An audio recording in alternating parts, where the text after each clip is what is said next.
Je suis Régine Caraco-Méchulan. Je suis très contente aussi aujourd'hui de pouvoir évoquer la mémoire de mon père. Comme vous l'imaginez, bon, moi je suis de la génération de l'après-guerre, comme Hervé, mais bon, nous avons reçu aussi notre histoire en héritage. Et la mémoire, c'est un peu comme un puzzle. Je suis née donc de la génération après, un peu dans le non-dit, beaucoup dans le non-dit, parce que mes parents ont voulu me protéger de cette histoire très lourde. Je suis née du remariage de mon père. Mon père est arrivé, mon père s'appelait Samuel Caraco. Il est arrivé dans les années 20 à Marseille. Sa tante était déjà installée à Marseille avant la guerre de 14. Et il l'a retrouvé, il est parti de Turquie, il est parti de Tiré, une petite ville qui est à côté d'Izmir. Il est parti tout simplement parce qu'il voulait échapper aux conditions de service militaire qui étaient très difficiles pour les Juifs à l'époque.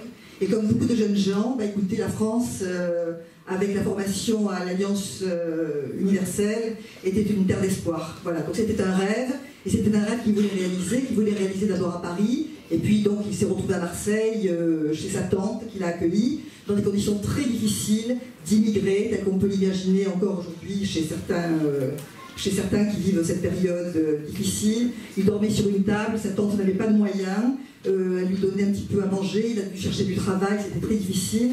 Il s'est formé en tant que coupeur-tailleur. Il s'est marié avec une jeune femme de Rhodes, qui était d'un milieu aussi très modeste. Mais c'était un mariage très heureux.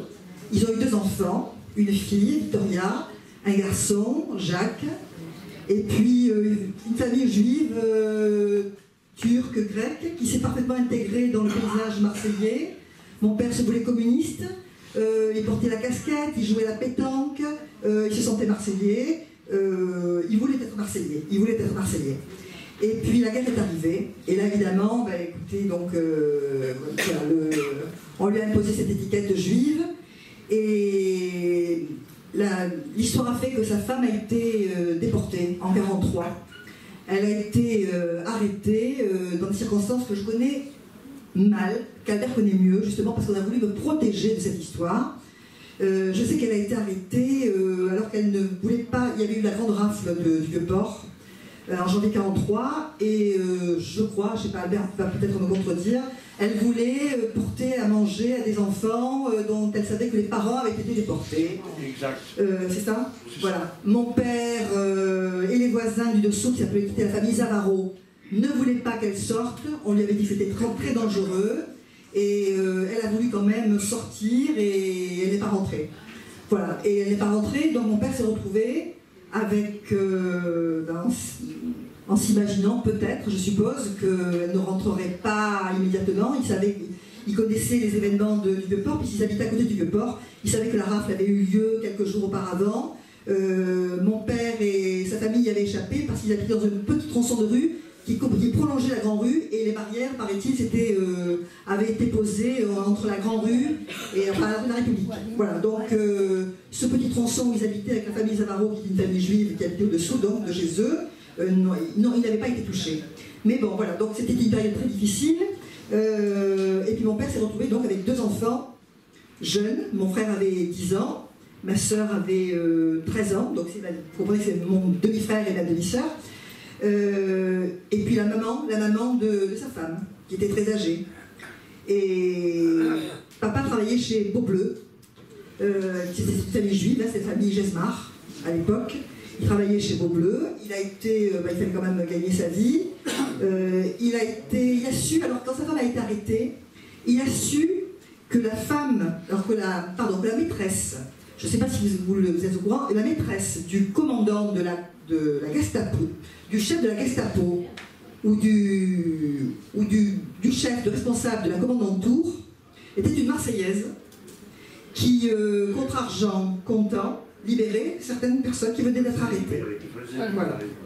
Donc papa a ramassé de l'argent pour essayer de libérer sa femme, en donnant, et il a remis de l'argent à cette femme. Donc, Et cette femme lui a dit, écoutez, moi je garde l'argent, mais votre femme c'est trop tard, elle est partie. Elle est partie, elle est plus au Baumette, elle est à Drancy. À Baumette, je peux faire quelque chose, mais à Drancy, elle est partie. C'est plus possible. Alors papa lui a dit, écoutez, j'ai un ami qui vient d'être arrêté, c'est monsieur Cagnas. Si vous pouvez faire quelque chose pour lui, ben, écoutez, je vous en prie, faites-le. Et en effet, monsieur Cagnas a été libéré ce jour-là, grâce à cette intervention. Et donc, bon, papa a été arrêté quand même, 2 fois. Alors, il a eu de la chance. Une première fois, il est tombé sur des Français qui ont vu sa carte d'identité, où il était marqué juif. Et le policier lui a dit, a refermé la carte d'identité, lui a dit, monsieur, partez de suite, partez très loin. Bon, première chance. Deuxième chance, il a été arrêté à la rue d'Aix. Il est tombé sur des Allemands qui lui ont dit, écoutez, on vous laisse partir si vous donnez de l'argent. Alors, papa a pris de l'argent dans la caisse de Beaubeu, qu'il a rendu après, mais il a pris de l'argent et donc on l'a laissé repartir.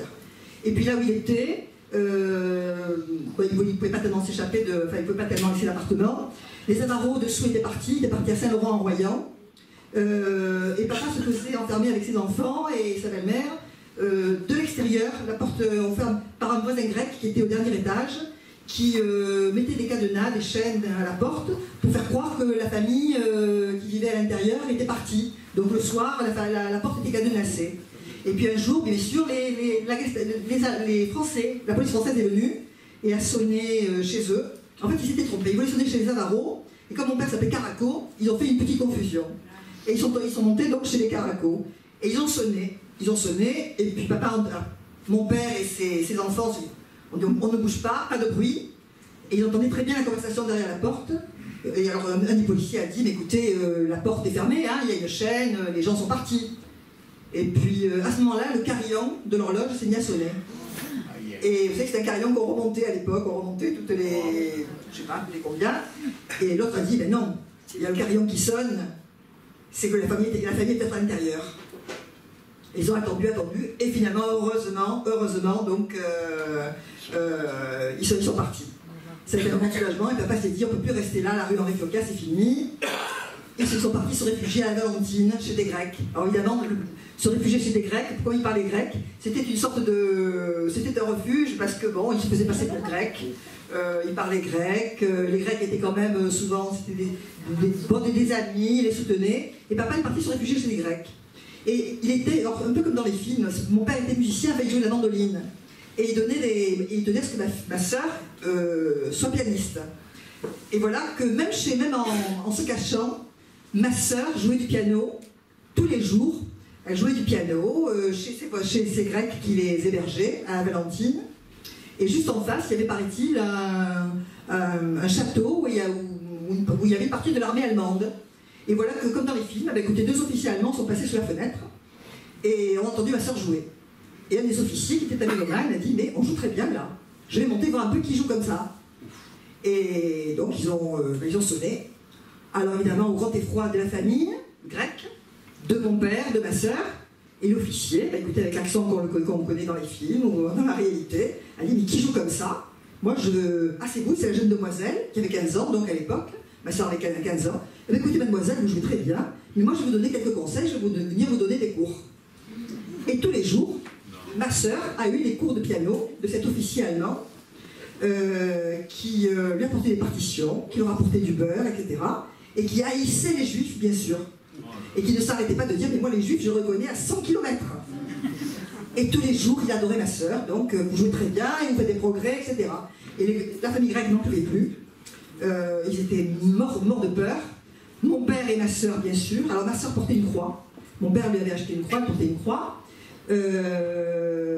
Et puis bon, papa sentait que le vent tournait même pour les Grecs. Il s'était dit, il faut partir parce que ils vont venir par nous dénoncer, ils ont trop peur.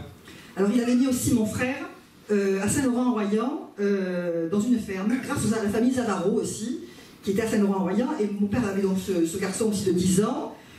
Écoutez, s'il pouvait donc donner un asile, une protection à son fils, bon, il le faisait. Donc il avait trouvé une ferme à Saint-Laurent-en-Royan, où mon frère, il a mis mon frère qui avait 10 ans, donc il a confié mon frère donc, à cette famille de fermiers, et mon frère a gardé les chèvres pendant 1 an, voilà, à Saint-Laurent-en-Royan, loin de sa mère, en sachant que, bon, bien sûr, peut-être elle ne reviendrait plus, ou elle reviendrait, bon, je ne sais pas ce que peut penser un enfant de 10 ans, Voilà, mon père avait juste,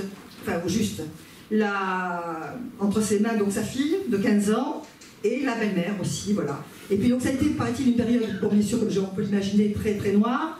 À la Valentine, le garde champêtre aussi le voyait se promener, il disait chaque fois, mais monsieur, il dit, vous n'êtes pas grec, vous, c'est drôle, parce que votre fille non plus, elle n'a pas du tout le fils grec, elle est plus claire que les petits grecs, vous n'êtes pas grec. Et mon père disait, mais oui, oui, mais bien sûr que je suis grec.